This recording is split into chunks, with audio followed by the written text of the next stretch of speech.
Assalamualaikum warahmatullahi wabarakatuh. Alhamdulillah. Nahmaduhu wa nasta'inuhu wa nastaghfiruh. Wa na'udzu billahi min shururi anfusina wa sayyiati a'malina. Man yahdihillahu fala mudilla lahu wa man yudlil fala hadiya lahu. Ashhadu an la ilaha illallah wahdahu la syarika lahu. وأشهد أن محمدا عبده ورسوله يا أيها الذين آمنوا اتقوا الله حق تقاته ولا تموتن إلا وأنتم مسلمون يا أيها الناس اتقوا ربكم الذي خلقكم من نفس واحدة وخلق منها زوجها وبث منهما رجالا كثيرا ونساء اتقوا الله الذي تساءلون به والأرحام إن الله كان عليكم رقيبا يا أيها الذين آمنوا اتقوا الله وقولوا قولا سديدا يصلح لكم أعمالكم ويغفر لكم ذنوبكم ومن يطع الله ورسوله فقد فاز فوزا عظيما أما بعد فإن أصدق الحديث كتاب الله وخير الهدي هدي محمد صلى الله عليه وسلم شر الأمور محدثاتها وكل محدثة بدعة وكل بدعة ضلالة وكل ضلالة في النار. Alhamdulillah. Pertama kali dan buat selama-lamanya, marilah kita merafakkan setinggi-tinggi kesyukuran kepada Allah Subhanahu wa taala, kerana Allah dengan rahmat kasih sayangnya masih lagi memberi peluang dan ruang kepada kita untuk duduk dalam majlis ilmu, untuk memberi peluang kepada kita untuk mencuba berusaha untuk menjadi hamba Allah yang bertakwa kepadanya dengan mempelajari ilmu-ilmu berkaitan dengannya, ilmu-ilmu wahyu. Alhamdulillah, pada malam ni insya-Allah kita sambung balik kitab kita, kitab Syama'il Muhammadiyah, kitab yang menceritakan tentang karakteristik Nabi kita sallallahu alaihi wasallam, tentang gambaran kehidupan Nabi, fizikal Nabi, untuk melahirkan, mudah-mudahan dapat melahirkan rasa cinta dan sayang kita kepada Nabi sallallahu alaihi wasallam. Pada hari ininya, pada malam ni insya-Allah kita akan kongsi atau baca hadis-hadis pada bab ke-25. Bab ma jaa fi sifati khubzin Rasulullah sallallahu alaihi wasallam. Bab apa? Bab menceritakan tentang sifat khubzin. Apa khubzin? Apa dia? Roti Nabi sallallahu alaihi wasallam. Apa kita nak dengar bab roti ni? Kita boleh tahu lah sebab apa kita, sebab bab roti pun kita nak kena cerita. Supaya kita ni khabar, supaya kita ni ingat kita ni sudah orang panggil menjangkaui lebih daripada Nabi SAW. Dan untuk melahirkan rasa syukur kita dengan nikmat Allah Ta'ala beri, insya-Allah.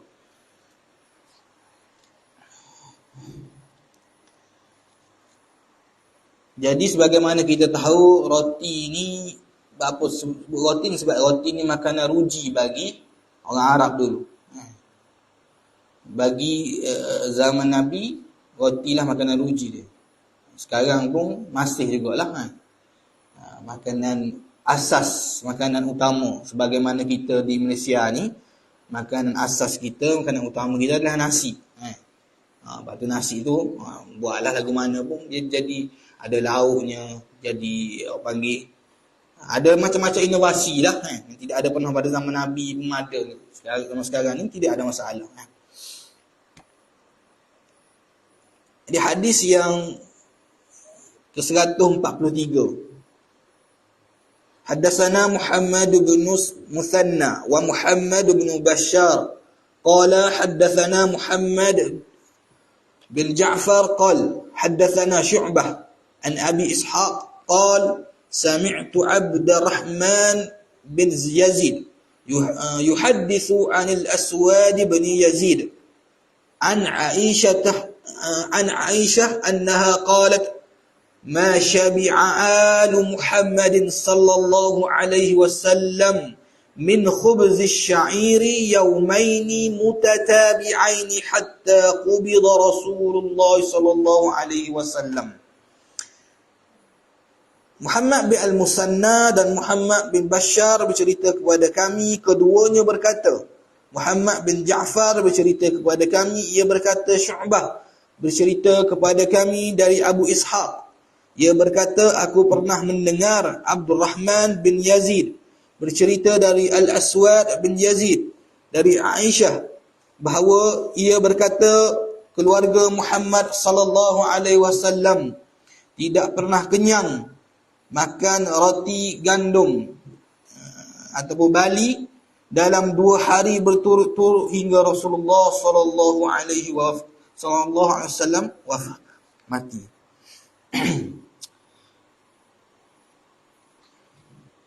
Jadi bila kita dengar hadis ni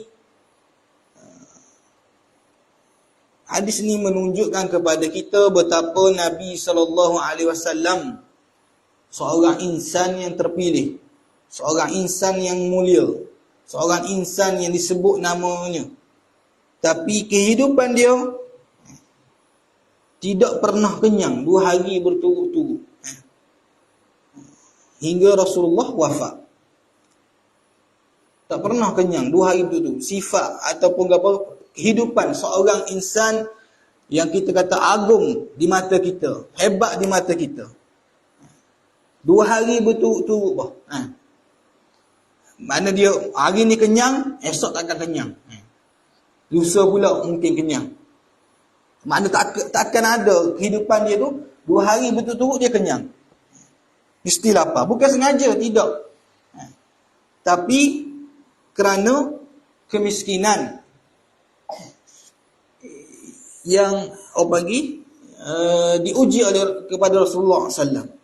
Dan ini juga menunjukkan kepada kita bahawa Allah Subhanahu Wa Taala tidak menganggap dunia ni satu benda yang bernilai, sehingga Allah tidak kurniakannya kepada Nabi-Nya yang mulia. Kalau benda ni bernilai, mesti Allah pasti akan kurniakan kepada Nabi dia, kepada kekasih dia. Kita kata, dah ada juga Nabi kaya. Betul, ada Nabi kaya tu ujian bagi Nabi tu. Tapi nak bagi tahu kalau benda tu bernilai, semua Nabi akan boleh, semua Nabi akan dapat. Jadi oleh kerana benda ni tak bernilai di sisi Allah, dunia ni tak bernilai di sisi Allah, sehingga Allah boleh biarkan Nabi dia berada seolah-olah berada dalam kesusahan.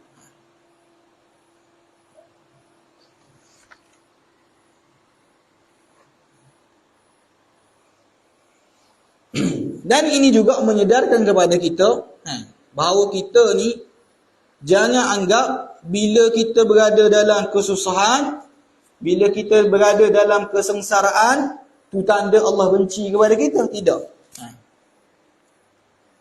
Kadang-kadang Allah uji kita sebab Allah nak kembalikan kita kepada kebaikan. Bila kita sentiasa duduk dalam kesenangan, kita akan lupa Allah, kita akan tinggalkan Allah. Sebab tu Allah Ta'ala bagi ujian, kesusahan, supaya kita ni boleh daripada langsung tidak ada kekuatan nak bangun malam. Duduk senang, boleh duduk dengan mak ayah, bagi makan ke apa, langsung tak boleh bangun malam. Tak tak ada kekuatan langsung. Tidur awal pun tak ada kekuatan. Sedar pun tak, bangun kecing tak ada kekuatan nak bangun. Doa, ya Allah, aku ni hamba-Mu, aku banyak dosa, aku minta ampun dengan-Mu, ya Allah. Aku ni lemah, aku minta tolong, minta kekuatan daripada-Mu, ya Allah. Tak ada. Lafaz tu tak terkeluar pada mulut kita.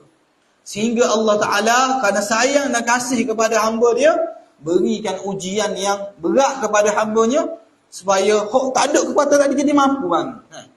Sebelum ni duduk dengan mak ayah, tak terfikir nak bangun solat malam pun, tiba-tiba bila berjauhan dengan mak ayah kerana rindu sangat ke mak ayah, bangun malam. Ya Allah, kasihanilah mak ayah aku. Kalau jenis memang nak balik sangat agak, ya Allah, bukalah pita hati ustaz-ustaz aku supaya pergi balik. Contoh dah. Bagaimana?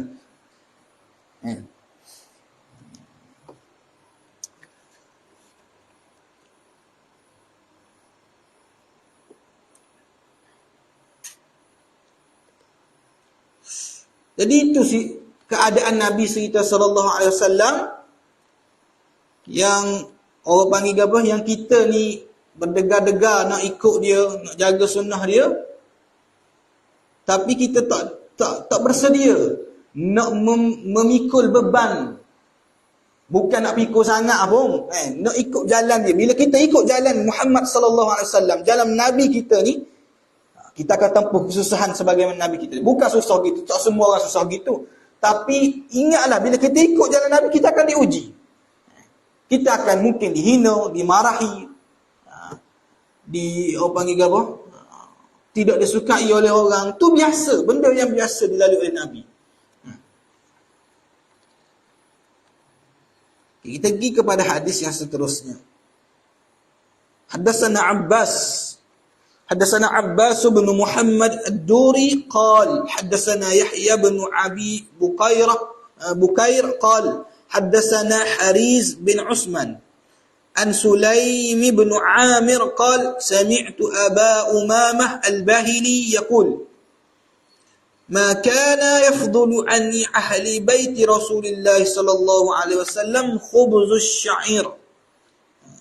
Abbas bin Muhammad Ad-Duri bercerita kepada kami, ia berkata, Yahya bin Abi Bukair bercerita kepada kami, ia berkata, Haris bin Usman bercerita kepada kami dari Sulaim bin Amr, ia berkata, aku pernah mendengar Abu Umamah Al-Bahili radhiyallahu anhu berkata, di dalam rumah keluarga Rasulullah SAW tidak ada roti gandum yang bersisa. Mana yang lebih, ada lebihan, tak ada. Yang ada lagu mana? Nabi makan todang nak kenyang. Ada waktu Nabi makan kenyang, cukup-cukup tu lah. Tak ada kata esok boleh panggil lebih, boleh bagi ke pula pada orang lain pula ke, boleh panggil ke orang bagi jamu ke. Tak ada. Ni rumah Nabi SAW. Dan roti Nabi makan ni roti yang khubzus syair ni, roti yang orang panggil yang low class lah, yang dia kasar, tak lembut, roti tu. Nanti depan-depan dia ada cerita, kita baca dulu. Buktinya lagu mana? Buktinya kita boleh tengok daripada hadis Al-Bukhari. Bukhari diriwayatkan, dikata an Aisyah radhiyallahu anha qalat dakhalat imra'atun ma'a habnatani laha tas'al falam tajid 'indi shay'an ghayra tamrah fa'a'taytuha iyyaha faqasamatha bayna ibnatayha wa lam ta'kul minha thumma qamat فخرجت فدخل النبي صلى الله عليه وسلم علينا فأخبرته فقال من ابتلي من هذه البنات بشيء كنا له سترا من النار. Hadis ni Nabi Aisyah riwayat, dia kata apa? Dakhalat imra'atun ma'a habnatani laha tas'al. Mari seorang wanita, dia temu dengan aku, bersama bawa dengan dia tu dua orang puteri dia, dua orang anak dia, perempuan dia. Lepas tu kata falam tajid indi syai'an ghaira tamrah. Jadi mereka ni mari jumpa Aisyah tu sebab apa? Mari nak minta makanan. Susah sangat. Tak ada lah seorang manusia yang normal. Saja-saja nak minta. Tak ada. Melainkan tak ada. Tepat dah. Terpaksa tebalkan muka. Nak pergi minta makanan. Bukan kerana nak penuhi perut dia. Tidak. Tapi nak penuhi perut anak dia. Kalau kerana perut dia, seorang ibu, dia boleh bertahan. Tapi bila tengok anak, dia akan usaha kat mana-mana pun supaya anak dia boleh makan. Jadi terpaksa tebalkan muka, mari rumah Aisyah, mari minta makanan. Jadi Aisyah kata, tak ada apa satu boleh dapat pada rumah aku, kecuali sebutir tamar. Sebutir tamar, tak ada. Lebih gandum, bagai tak ada. Menunjukkan bahawa rumah Nabi ni memang gitu keadaan dia. Bukan ada lebihan-lebihan makanan sebuah kita hari ni. Sekali mari lepas outing tu tak penuh robok.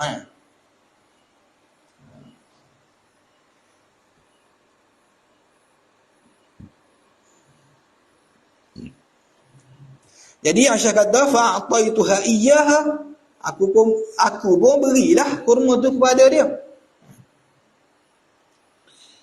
Faqasamtaha baina ibnataiha.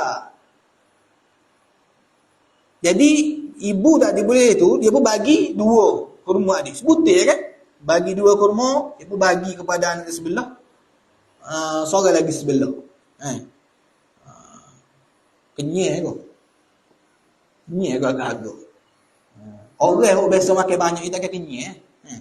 Tapi kalau orang biasa dia makan sikit. Contoh je saya, bila pergi kedai nasi separuh. Separuh semua. Bila kita bui sepinggan je luar. Sebab dia biasa makan sikit. Dia isi perut dia sikit. Tu ahli baik Nabi tu. Besar tu. Jadi, orang susah ni kan. Dia nak makan pun susah. Memang makan sikit. Boleh rasa makanan tu kira macam alas perut dah lah. Kita biasa makan banyak ni, sekotak kurma rasa tak kenyang lagi. Kena bahan nasi juga. Barulah rasa, baru makan. Tadi tak makan tu panggil.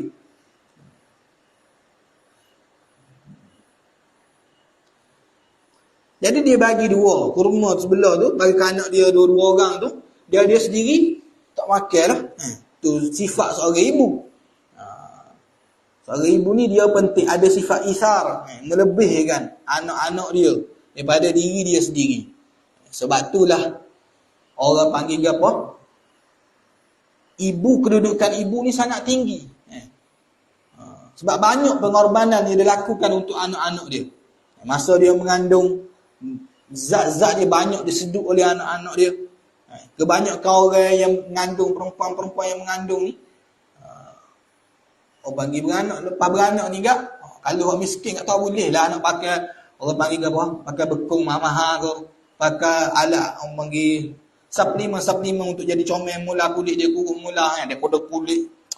Malah bila beranak, dia pada kurus, tiba-tiba jadi besar mengandung kat kita, pecah habis kulit-kulit tu. Kena pakai suplemen tu, comok ni. Kalau orang miskin tak boleh buat gitu, tapi dia sanggup. Dan kebanyakan orang dulu lah, orang lah ni malah je kan, orang dulu bila dia mengandung teruk gitu semua ada badan dia pun nak mengandung tahun depan mari pula jumpa doktor mengandung pula dah lepas tu mari pula sampai 10-12 anak. Kita dengar hendak dengar berapa adik-beradik mu 12 13 boleh buat tim futsal dah cukup dah main 2 tim tu. Sebab apa? Sebab orang panggil apa? Pengorbanan ibu. Walaupun kesannya akan jadi apa? Rambut gugur, korang nipis rambut. Sebab zat diambil oleh anak. Sebab itulah kedudukan ibu sangat tinggi.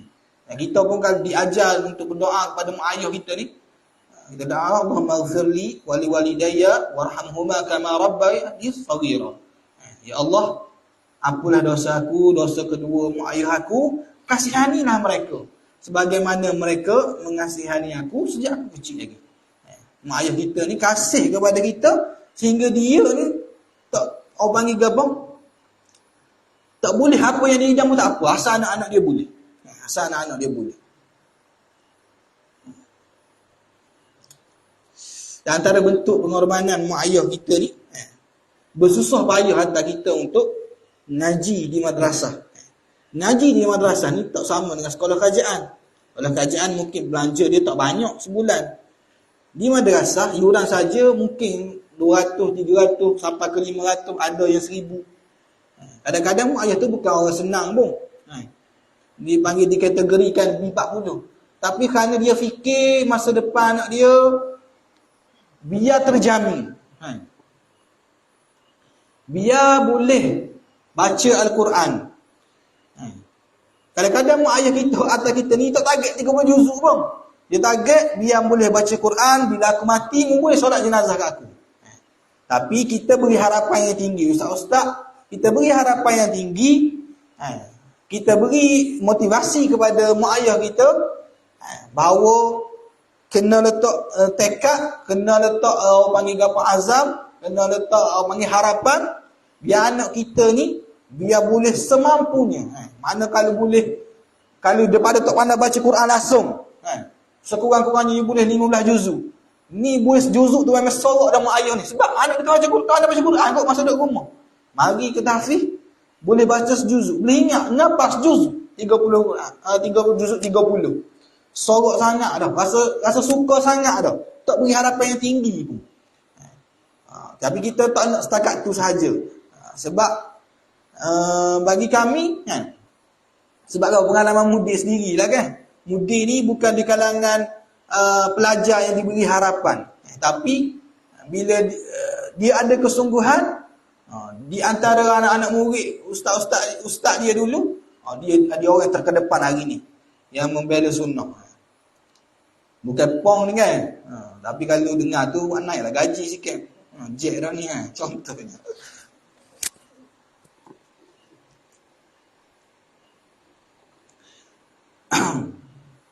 Jadi oleh kerana pengalaman muda kita pun tak harapan gitu juga pada pelajar-pelajar kita, supaya tidak hanya orang panggil niat nak sejuzuk, niat nak 2 juzuk, buat semampu mungkin kita. Dan minta tolong kepada Allah lah. Minta bantuan daripada Allah sebab kerana kita memang tak mampu. Jadi mak ayah, sifat mak ayah tadi, yang dia terpaksa berkorban, tak ada duit pun, terpaksa cari duit sebab nak tengok masa depan anak dia terjamin. Bukan terjamin di dunia saja, tapi di akhirat. Tengok contoh, sebagai contoh. Ada ibu bapa yang orang panggil apa, yang kadang-kadang anak dia mengamuk, tak pergi tahfiz pun dia wadak je, harta juga kan. Walaupun dalam hati dia rindu nak jumpa dengan anak dia, tapi kalau duduk rumah aku tak boleh nak didik dengan baik, aku tak boleh nak ajar Quran, aku tak pandai, jadi aku terpaksa hantar juga. Biarlah hati sangat rindu jumpa anak. Sebab kadang-kadang dia tak nak bagi teringatkan anak dia, itu telefon langsung anak dia, tak mari tengok pun anak dia. Sebulan tinggal anak dia tak telefon. Apa sebab kalau telefon teringat anak dia, terasa mari nak jumpa, takut anak dia tengok anak dia rasa nak balik anak aku, teringat sangat dah. Jadi dia tak hubungi. Kadang-kadang yang kita salah anggap, mak ayah ni tak ingat. Tak, bukan tak ingat. Dalam dia tiap-tiap hari doa dengan kita. Tak ada lah doa yang paling ikhlas kalau kita ni menaikkan doa mak ayah kita. Doa yang tak pernah minta balasan daripada kita pun. Kau kan Mi? Adik? Tak ada mak ayah kata, Mi lepas ni balik lagi, mau pastikan awak balik lah, kata sedih sebutir kau ayah. Contoh, tak ada. Tak pernah tersebut pun apa, membuat balik hasil dunia kepada mak ayah. Setelah mak ayah letih-letih cari duit, bantu kita. Bantu kita untuk ngaji.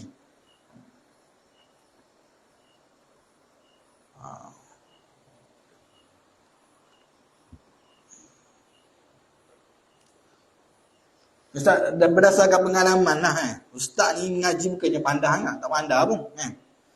Masa sekolah rendah dulu, sekolah rendah sampai tingkatan 3. Hujung tahun, bulan 11 tu, hujung bulan 11 tu cuti sekolah Sampailah bulan 12. Biasa ayah dengan mak kita ni, abang dengan umi kita ni, memang dia akan tinggal kita rumah tok kita. Itu tak usah kira lah. Sebagaimana awak mengamuk nak balik yang mula-mula mari sini, ngaju nak balik. Gitulah. Mu tahulah aku setara mana kan. Aku lagi dahsyat kalau buat mengamuk setara tu, aku lebih lagi. Ngamuk dekat kita nak balik, nak buat ayah. Macam-macam lah kita kata, abah tak sayang kita lah, umi tak sayang kita. Sebab apa? Sebab dia nak suruh kita boleh ngaji. Duduk dengan tok kita boleh ngaji. Duduk dengan pak saudara kita, hok bosu tu pun, dia bagi ngajar ngaji. Ngajar ngaji dulu, tak sepuluh ni. Pergi rotan, kira sama lalu dah. Memang biasa tu, salah subuh lepuk gitu lalu. Dah lepuk gitu, tak berair mata, telefon mau nak balik kan, gitu. Dulu tak ada raya, mu nak balik, mu nak gapo ikut mu. Tapi, bila kita dalam bab keduniaan ni, contohnya bila nak kena pergi lawatan sekolah, kita bila cikgu panggil pergi lawatan sekolah dulu 100-120 yuran. Mahal, sangat mahal lah bagi kita 100-120 nak pergi Langkawi. Ingat, kita tak akan sebut lah ke mak ayah kita. Sebab kita tahu mak ayah kita bukan orang senang. Adik-beradik ramah, nak sekolah lagi. Kita buat senyap lah. Tapi bila dia dapat tahu, kawan-kawan kita pergi lawatan belakang, dia tak ada duit. Hok tadi dia giatlah kita, tinggal kita, seolah-olah kita kata dia tak sayang kita. Setiap dia tahu memang akan tinggal untuk kita. Tak bagi tengok pun. Nak kita tengok mana, mari jauh juga perjalanan dulu. Mana ada kereta, ada motor je. Tapi bila tahu kita pergi, adik-beradik kita, kawan-kawan kita pergi lawatan sekolah, yang kena bayar 100-120, kita tak sebut. Sebab kita tahu. Kadang-kadang kita pun jadi takut kalau kita tahu. Sebab ayah kita ni backing. Tapi bila dia tahu, dia sanggup mikir, mana nak pergi? Mana nak suruh anak aku boleh pergi juga? Sampai ke apa? Ibu kita, Umi ni kata, bang, ambil gelang saya, ambil cici saya di Gadar. Lepas tu kita bayarlah yuran nak pergi lawatan anak kita. Beri duit belanja ke apa.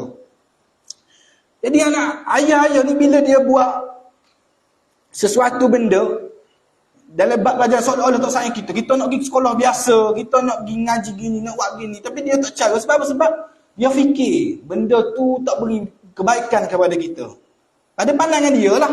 Tapi bila melibatkan benda-benda orang panggil apa untuk kesukaan kita, dah kita belajar sini. Contohnya Ustaz Said minta beli baju harga RM50. Bagi kita mahal. Tapi mak ayah bila dengar tu, usaha ke mana-mana pun walaupun tak ada duit.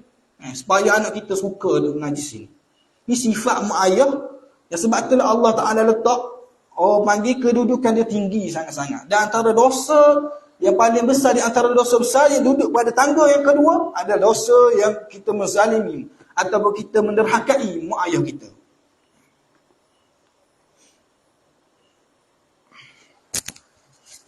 Jadi balik kepada hadis tadi, kemudian dia bangkit dan pergi. Jadi bila balik tu, Aisyah pun cerita. Bila Nabi SAW mari, Aisyah pun cerita lah. Tentang wanita mari tu. Maka Nabi SAW bersabda, barang siapa diuji kesusahan dengan memiliki anak perempuan. Nabi kata, man ibtuliya min hadhil banat bi syai'in kunna lahu sitran minan nar. Barang siapa diuji kesusahan dengan memiliki anak-anak perempuan, maka mereka akan menjadi tirai penghalangnya dari api neraka. Nabi bagi tahu orang yang ada anak perempuan. Anak perempuan ni susah kita nak jaga. Macam anak lelaki. Dia orang panggil orang perempuan ni dia ada sifat mudah terasa lah kita kata. Kan Nabi SAW bagi tahu dalam hadis sahih, dalam hadis Bukhari, Nabi bagi tahu wanita ni diciptakan daripada tulang rusuk. Setengah orang kata tak kena, patutnya seperti tulang rusuk. Di mana tulang rusuk dia sifat lagu mana? Sifat dia? Mana sifat tulang rusuk? Terkenal ke tulang rusuk? Dia bengkok lah, dia tak lurus. Kau ada tulang rusuk melurus. Kalau lurus tu bengkok ni lah menjadi kan. Dia sifat dia bengkok. Mung tak boleh, Nabi kata nak didik perempuan ni tak boleh terlalu kerah dan tak boleh terlalu lembut. Kalau terlalu kerah akan patah. Kalau terlalu lembut dia semakin bengkok. Jadi nak didik anak perempuan ni satu ujian besar kepada mak ayah. Tambah memang dia ada anak perempuan sahaja. Anak perempuan tu kita didik, kita jaga supaya dia jadi betul-betul menjadi perempuan yang solehah. Taklah jadi sebagaimana orang hari ni. Pakai tudung, pakai niqab, tapi bila jumpa jahat penatang ni, jumpa TikTok ni gak, dia pun rojeng. Nama puas solehah ke mana lagu tu? Sebab tidak ada sifat malu. Malu jumpa depan orang gini malu. Tapi bila duduk depan penatang ni, dia cara dah malu, dah malu. Dia kira orang like dia satu kebanggaan. Ni ada masalah penyakit hati ni. Orang bila orang like dia rasa satu keseronokan, kepuasan. Padahal tak ada duit bang. Apa tu hal gila ni, hak jenis boleh duit pula.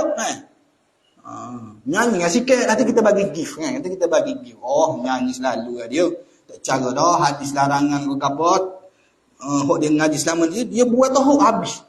Susah kita didik anak perempuan. Dan memang kita ni bila jadi mak ayah bagi tahu susahnya nak bentuk anak. Kadang-kadang kita ni penat dah dengan dunia kita. Nak cara anak-anak ni. Tu yang jadi. Ramai mak ayah terkandas tu. Lah kali. Ambil harga ni dia main jauh. Sebab letih dah. Kita pun letih dah. Duduk layan kerana tempat kerjanya. Masalah lah kali. Balik rumah. Terabai. Anak-anak akhirnya. Anak kita pergi. Orang panggil buat benda haram pun kita tak cara. Tengok benda yang karut pun kita tak cara. Akhirnya kita mendidik anak orang kat luar. Tapi anak kita tak terdidik. Allah musta'an. Moga Allah Ta'ala tolong kita lah. Kita ni tak mampu. Kalau kita rasa serah kepada diri kita saja, memang kita tak akan mampu. Kita tak akan mampu. Kita hamba yang lemah. Sebab itulah solat malam ni asas kekuatan kita. Bangun solat malam. Tujuan ke apa? Nak minta doa pada Allah. Ya Allah, tolonglah aku hadapi mehnah dunia ni. Ujian dunia ni.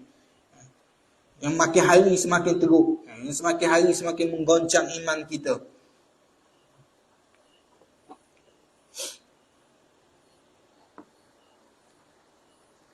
Okay, hadis seterusnya. Haddatsana Abdullah bin Muawiyah al-Jumahi. Qal, haddatsana Thabit bin Zaid.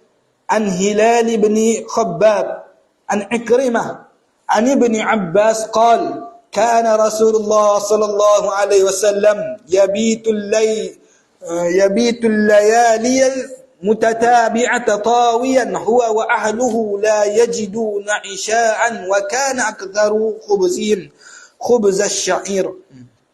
Abdullah bin Muawiyah al-Jumahi bercerita pada kami. Ia berkata Sabit bin Zaid bercerita kepada kami dari Hilal bin Khabbab, dari Ikrimah, dari Ibnu Abbas. Ia berkata Rasulullah sallallahu alaihi wasallam biasa menghabiskan beberapa malam bersama keluarganya dalam keadaan lapar.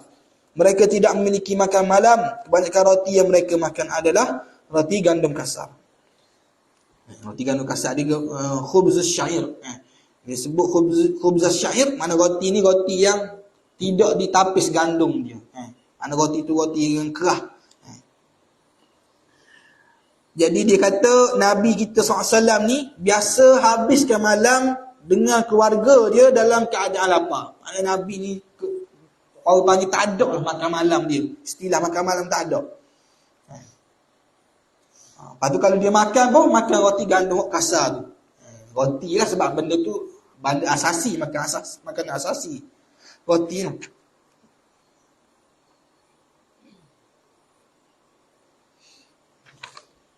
Hadis seterusnya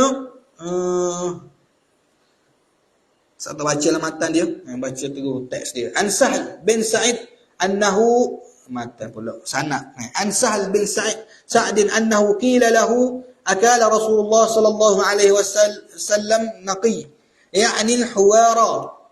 يعني الحوار. فقال سهل: ما رأى رسول الله صلى الله عليه وسلم النقي حتى لقي الله تعالى. فقيل له: هل كانت لكم مناخل على عهد رسول الله صلى الله عليه وسلم؟ قال: ما كانت لنا مناخل. قيل: كيف كنتم تصنعون بالشعر؟ كيف كنتم تصنعون بالشعير؟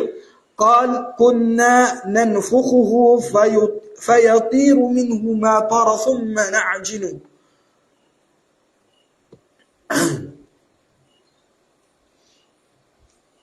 Dari Sahal bin Sa'ad bahawa ia pernah ditanya, apakah Rasulullah SAW pernah makan an-naqi, maksudnya al-huwari. Sahal menjawab, Rasulullah SAW tidak pernah melihat an-naqi sampai wafat.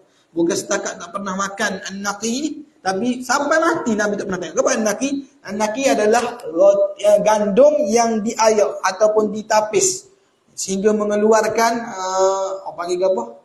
Gandum yang halus, dibuat roti, dan roti tu roti yang lembut. Nabi tak pernah, bukan setakat tak pernah makan, tengok pun tak pernah pada zaman dia.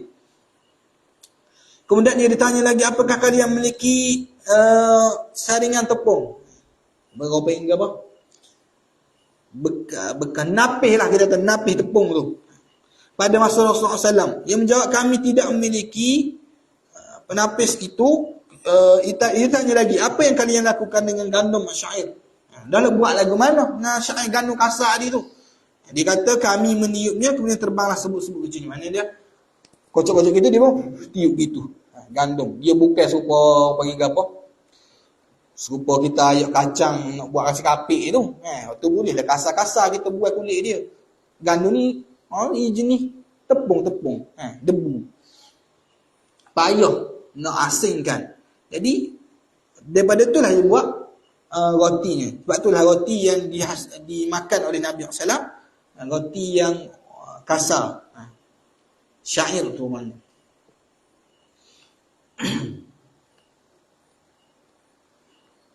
Sebagaimana disebut dalam hadis riwayat Bukhari, an Qatadah qala kunna na'ti Anas bin Malik wa khabbazuhu qa'im wa qala qulu فما أعلم النبي صلى الله عليه وسلم رأى رغيفا مرفقا حتى لحق بالله ولا رأى شاة سميطا بعينه قط.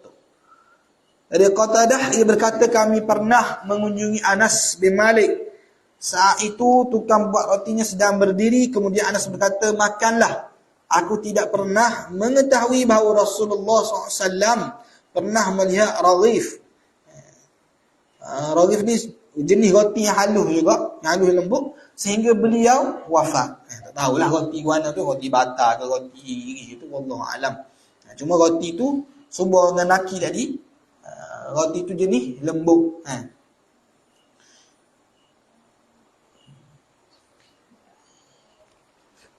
Jadi gitu roti yang dimakan oleh Nabi SAW, Nabi ni tak pernah kenal roti lembut. Kita macam-macam jenis roti ada, pau ada, pau pula macam-macam jenis. Ayam ada, rendang ada, daging ada, macam-macam. Ada pun zaman Nabi SAW, roti sejenis tu. Tu pun kadang-kadang tak makan, kadang-kadang hidup dalam keadaan lapar. Sebab itulah kita ni kena bersyukur sangat. Allah uji kita sikit sangat, tinggal jauh dengan mak ayah kita je. Dia sudut makan, Allah, balik kejut mak ayah. Mana pula perut? Dah, sumbat makan je. Kadang-kadang kita ni beruntung lagi daripada moci-moci kampung. Nasi arak, sebulan sekali tu insya-Allah lah ada lah. Kadang-kadang balik rumah, ayah, mari banyak nasi arak. Saya puas dah. Dah nasi arak sini dah sedap. Kita pula. Kita beruntung sangat. Sebab setengah tu ada moci tu, kita bagi kau bawa nasi arak lebih. Masa ustaz pergi makan dengan kawan-kawan tu, nasi arak lebih setalang. Jadi lebih kita pun bukuh lah. Bila bukuh, kita kita bagilah ke moci. Ada moci tu yang naik motor, buruk ke motor dia. Bila boleh kata dia kata nasi arak ni, suka sangat dia. Sebab orang susah ni payah nak jumpa. Nasi arak bukannya murah. Sepinggan 14 ya, 13 ringgit. Bukannya murah. Suka sangat dia. Sebab tu kita kata kita ni butung lagi. Siapa benda tu kita tak nak makan dah. Sebab makan semua lah. Jual ustaz kata, jual mari. Contoh. Ya dak kaya. Dalam hati, ya dak ustaz ajuk dak rajin. Ustaz lain lah kata ke aku. Ustaz ada duit juga.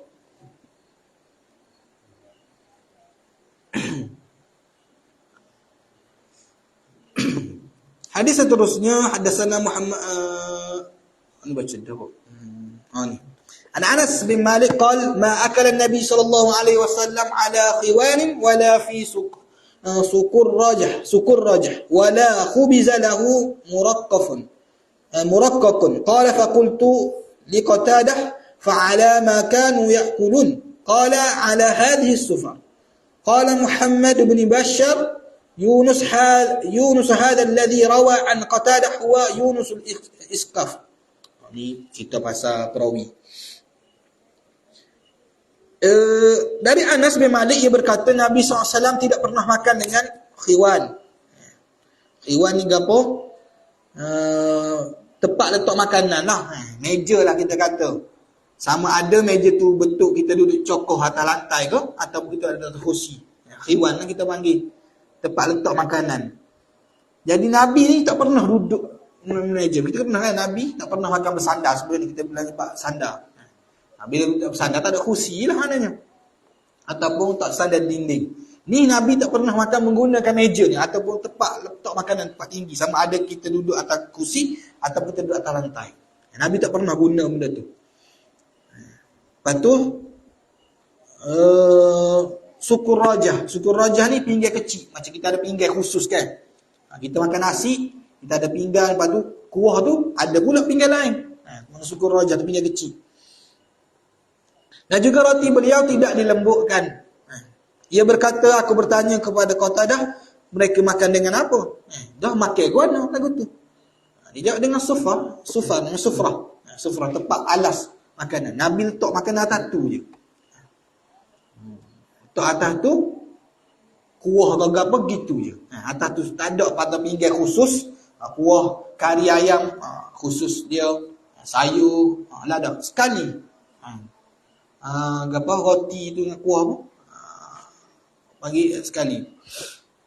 Tapi adakah salah kita nak makan guna meja ni?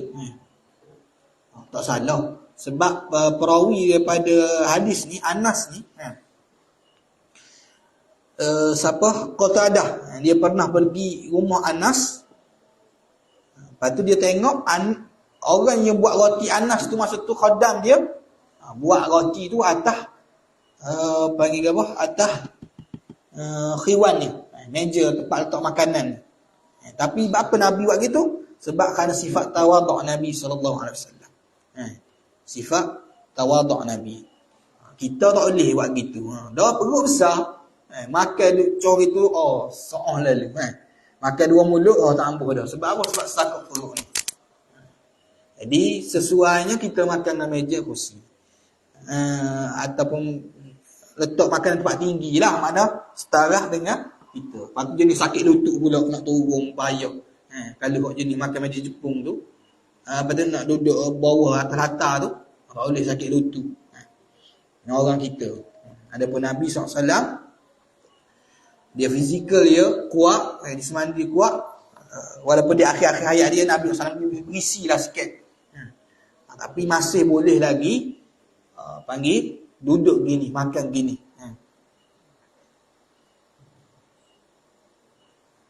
Jadi tak haram makan guna kursi ni, guna meja. Guna kursi meja. Cuma sifat tawaduk. Sifat tawaduk. Jangan pula balik rumah lagi. Bid'ah benda ni meja kursi ni buang. Jeng mak kata aku ngaji suruh jadi kau molek, jadi kau sesat rupanya. Jangan apa. Benda dunia boleh berlaku kecuali ada dalil yang melarang. Tak ada lah boleh dilarang. Benda dunia tu sifir dia. Nabi hanya tunjuk, dah ada apa nak larang tidak. Nabi tak pernah marah ke sahabat-sahabat mata kita, tak ada. Tapi ada kerana sifat tawaduk Nabi yang begitu tinggi.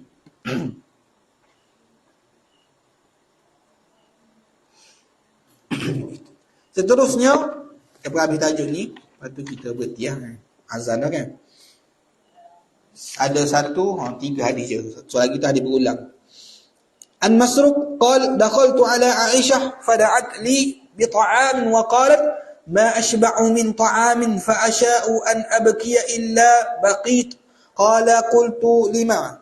قالت أذكر الحال التي فارق عليها رسول الله صلى الله عليه وسلم الدنيا والله ما شبع من خبز ولحم مرتين في يوم.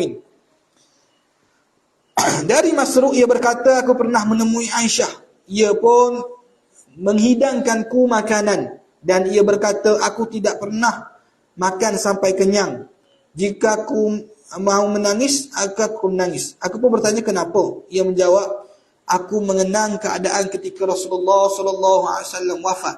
Demi Allah, keluarga Rasulullah tidak pernah kenyang kerana makan roti atau daging sebanyak 2 kali dalam satu hari. Jadi Aisyah ni dia didatangi oleh Masruq. Masruq ni orang panggil gapo Masruq ni? Di apa dia dipanggil dengan nama Masruq? Sebab dia masa kecil ni dia pernah diculik. Masruq ni orang yang diculik, yang bebas daripada penculikan tersebut, dipanggil Masruq. Dia orang bila dia terlepas masa dia diculik tu, mak ayah dia jumpa dia semula, jadi orang pun panggil dia, gelar dia dengan nama Masruq. Sebab itulah nama dia dipanggil nama Masruq. Jangan kita dengar ni nama Masruq, kita bubuh nama anak kita nama Masruq. Masruq bin Ukasyah. Contoh. Padahal nama Masruq tu anak yang diculik, anak yang bebas daripada penculikan.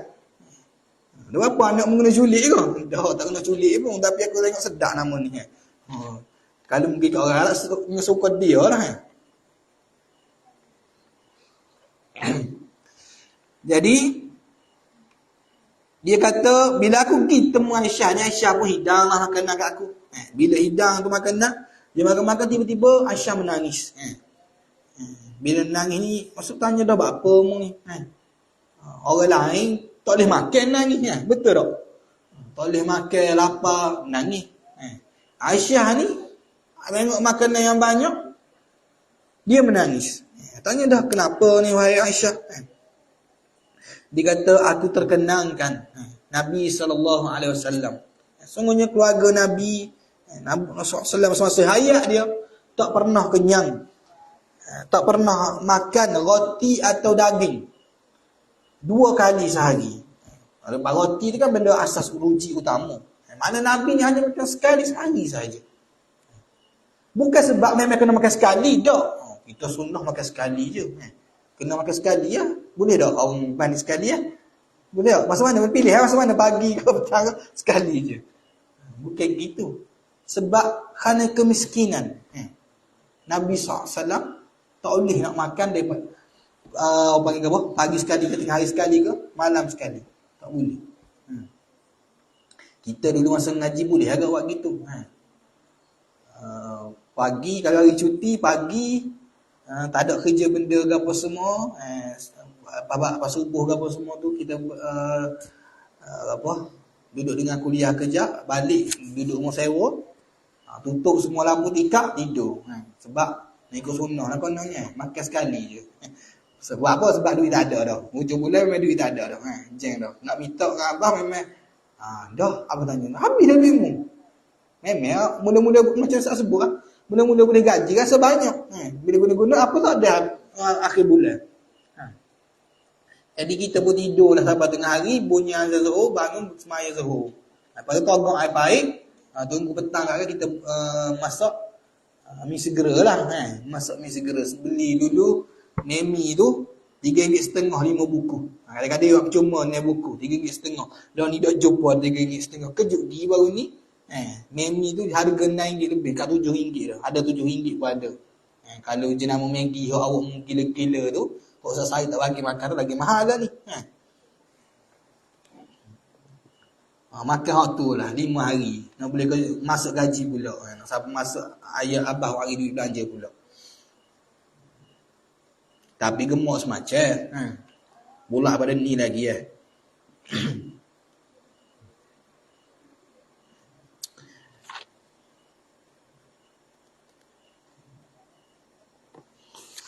Hadis sekadar tu hadis yang dibaca ni cuma kesimpulannya bagaimana kita nak ambil daripada tajuk sifat khubz Rasulillah ni, sifat panggil apa? Roti Nabi SAW. Roti ni makanan utama Nabi SAW pada waktu tu dan juga semua orang Arab waktu tu lah, yang orang panggil bersederhana, yang orang panggil tak bermewah sebagaimana orang lain, sebagaimana selayaknya lah. Kalau kita kata orang yang paling utama, orang yang paling orang panggil apa, paling tokoh dalam satu masyarakat tu, maka dia lah makanan sedap ni. Bukan semacam sesetengah pemimpin tu. Tak kata semua pemimpin.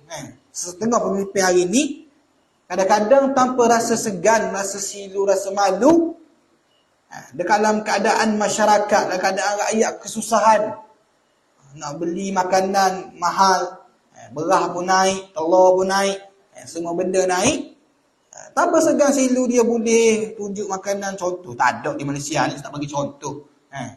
Kalau ni kan musim media sosial, semua benda nak ambil gambar. Dia makan udang.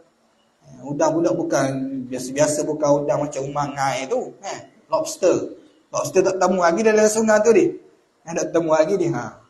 Harga kalau dengan yuran kita ni sikit sangat tu. Ambil gambar tu masuk dalam media sosial, sedangkan dia pemimpin.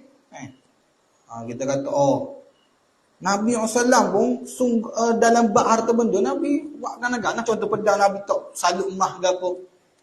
Kita kata bab dalam nak memperjuangkan Islam memang Nabi berhabis-habisan, panggil membelanjakan duit dia macam seolah-olah mewah, sehingga Nabi letak bertahtakan pedang Nabi tu ada letak emas, nak menunjukkan bahawa kerana untuk perjuangan Islam. Tapi untuk diri Nabi SAW, Nabi susah. Kita kata kita kena pakai kereta mahal, kena pakai kereta mewah. Sebab kita ni sebagai Nabi, Nabi kata untuk mahal. Nabi pakai hak mahal bukan nak tunjuk belagak. Nabi untuk guna sungguh untuk Islam. Kita pakai mahal, kereta mahal, tapi bukan sebutir, bukan 2 butir, 3 butir, 4 butir. Tunjuk orang tu, tunjuk orang ni, kadang-kadang pergi di kedai tu. Di kedai pakai motor sagar lah kalau nak kira. Kalau orang panggil apa? Kalau ikut sifat tawaduk. Tapi kita tak kata tak salah. Tapi yang salahnya kita seolah-olah menunjukkan kekayaan, berlagak kekayaan kita pada rakyat. Itu akan menyebabkan rakyat orang panggil terasa lah. Terasa. Itu bukan sifat Nabi. Nabi orang yang sanggup susah bersama dengan rakyat dia. Sanggup sebagaimana khalifah yang ditunjuk oleh khalifah-khalifah Nabi SAW, Umar radhiyallahu anhu, cari ni pikul gandum, cari rumah-rumah orang yang susah. Memanglah kita kata tak boleh nak tiru sepenuhnya macam tu, tapi jagalah akhlak kita tadi tu. Jangan mentah kita makan sedap kita pun, hari ni makan udang galah dekat ni, rakyat susah kan marah ni. Kadang-kadang tu bukan jauh pun, kampung dia je. Teramah pula begitu. Sebab mu pemimpin. Kalau mu orang biasa, tak kisahlah. Ini pemimpin. Pemimpin ni, mu naik atas sokongan rakyat. Duit gaji mu boleh tu sebab rakyat undi mu. Jadi tak bolehlah buat orang panggil perangai tak senonoh lagu tu. Masing-masing diuji. Tapi tak ada lah pemimpin di Malaysia ni, tak ada lah begitu. Jangan kata ustaz tak nak mundi ngata kau. Tak ada ngata siapa-siapa orang Malaysia ni bagus-bagus. Alhamdulillah. Mana koyung? Tak. Mana ada? Tak ada berbukti kita kata orang Malaysia ni berlagak dengan harta dia. Mana ada? Jadi Kita kena ingat semua benda ni, makanan kita apa semua tu akan dipersoalkan, dihisapkan di sisi Allah Subhanahu Wa Taala. Makanlah, kulu washrabu wala tusrifu. Allah kata makan dan minumlah. Jangan kamu membazir. Membazir itu satu dosa. Tapi kamu nak makan sedap. Lagi nak makan daging wahyu ke. Kalau kita mampu tak ada masalah. Yang bermasalah bila kita berlagak sombong dengan nikmat Allah Taala bagi. Tu yang panggil apa? Menjadi satu musibah, satu musibah bagi diri kita. Wallahu a'lam. Mudah-mudahan apa yang kita dengar ni beri manfaat kepada kita dan kita sampaikan kepada orang. Subhanallah.